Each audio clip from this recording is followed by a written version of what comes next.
Now, the next step is to tune these, and this is really not so much a science but a bit of an art form. There are dials and mechanical devices that you can buy which sit on the head and measure the tension all the way around.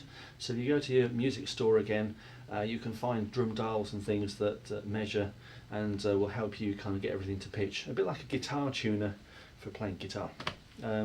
But I tend to do this just by ear, and when you're just starting out, then you just have to dive straight in and just go for it. So don't worry about buying anything expensive to try and get everything into tune.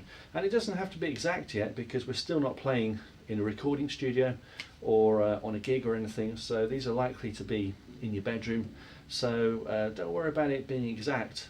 The thing to do is not be scared of it and just dive straight in and have a go. Even if you get it a bit wrong, you can always undo it and then start again. So go back to finger tight and then kind of give it another go. Now I've got a little bit of a cheat way of tuning toms.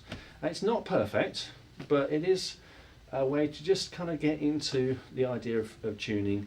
And later on, there's probably 100 videos around that show you how different people tune their toms for different purposes. So here's my kind of cheat, quick way of doing it. I'm going to turn the drums upside down. I'm going to start with the bottom heads first of all. And here we go. We're just going to, again, make sure they're finger tight. So that one just needs a little bit of a nip up. This just, again, it's not an exact thing. It's just an approximation of how much I can tighten it just using my fingers only, so finger pressure. But this is, it's not like we've got a torque wrench on or anything to measure exactly how tight they are. So, but it's just an approximate place to start. Sometimes if there's a few wrinkles, you can just give it a bit of a press in, so it just seats the head a little bit more. Okay, and again, you might just want to check after doing that, just check around on all of the lugs, make sure they're finger tight. So, and they seem pretty good to me. So I'm going to start with this one, the lowest first, because once we get this one, we need to go upwards. If we start from the highest one and work downwards, if we have it on a low tension, then maybe we'll only barely get this one into tension, so or maybe not at all. So start from this one and work upwards. And here's my cheat method. As I said, it's not perfect, but it's just a way to start off with. On the toms, the first head or the bottom head ideally needs to be higher in pitch, so tighter, or the same as the head that you're going to be hitting. So let's just say that again. The bottom head will be higher or tighter than the other head. Or in this case, just to start off with, I'm going to get them exactly the same.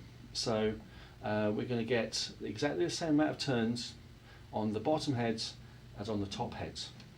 And after that, we can just add a bit more tension to these bottom heads. Remember, I've turned these upside down, so this is the bottom I'm going to start with.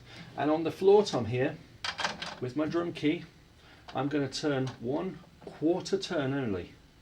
So I'm going to go across here and go 1/4 turn. Now you don't have to go opposites.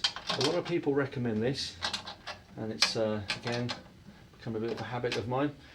But some of the greatest drum tuners just went all the way around. Okay, so that's a 1/4 turn all the way around, and it's just starting to get into tension there. So that's all I need to do for the floor tom. Now, for tom 2, we can go a 1/4 turn and a little bit. A 1/4 turn and just a little bit. 1/4 turn and a little bit. 1/4 and a bit. 1/4 and a bit. 1/4 and a bit. Now, if you grab your stick, you can just tap test around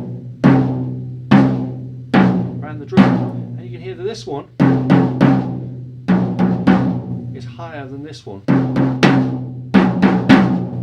So we'll need to adjust this very slightly to get them to be all exactly the same.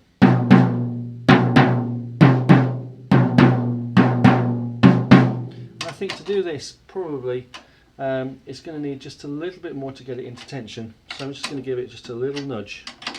So that was a quarter turn and a bit, and we're just going to a little nudge. So we're nearly heading towards a half turn. So here we go.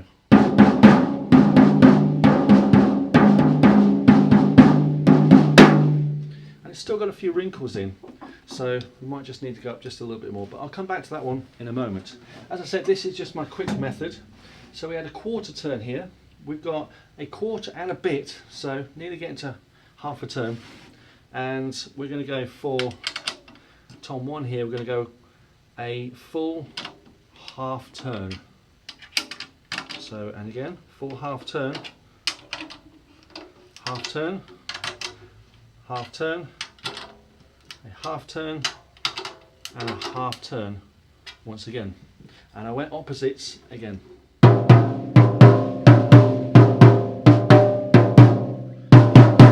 That's starting to come in quite nicely. These 12-inch toms often need a bit of tweaking, so we're going to go up just a little bit, heading towards that half turn. We're not quite there yet.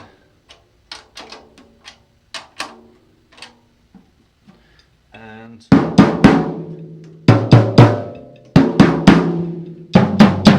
we're starting to hear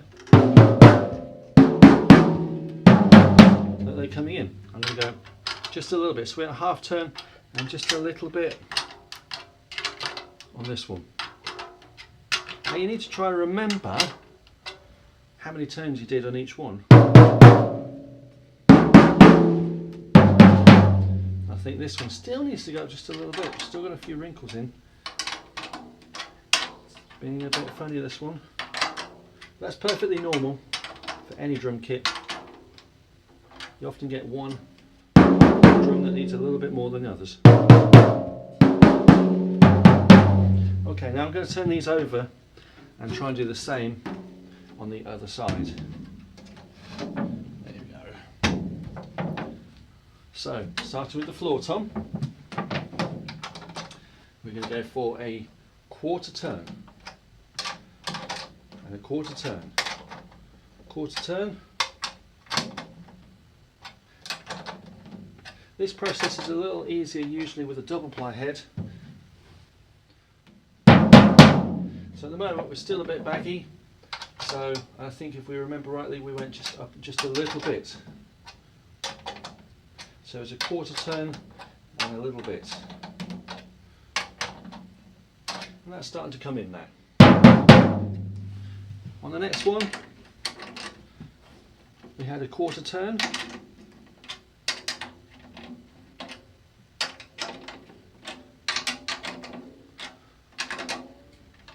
And we had a little bit.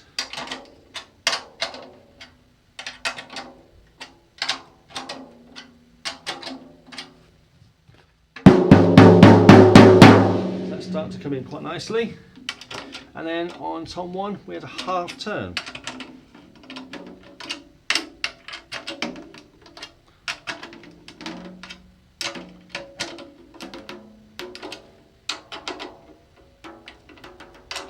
So we have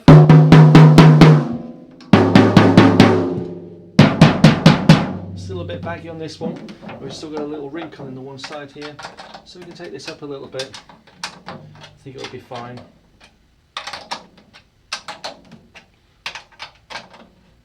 Just to take that up a little bit more.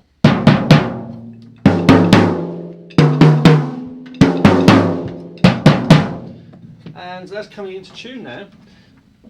Just to make sure, I'm going to turn these back over, just to make sure that the bottom heads are definitely higher. We're just going to give it just a bit more of a tweak.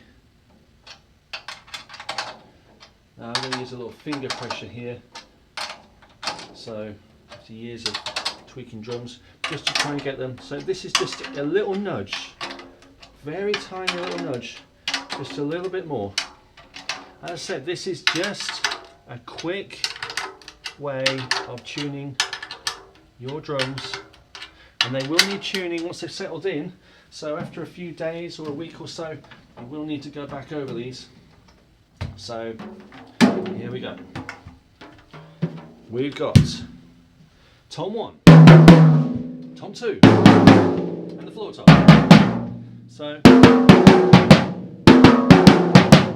So still needs a little bit more maybe on the floor tom here.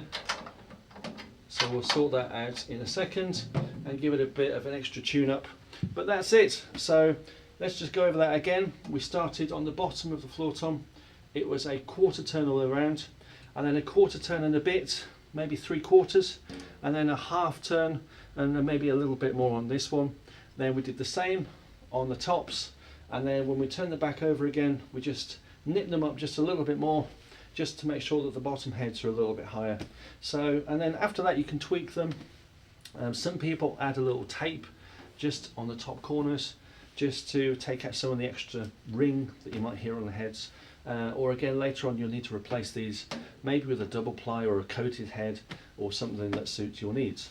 So that's the toms ready to go. Let's get them on the bass drum.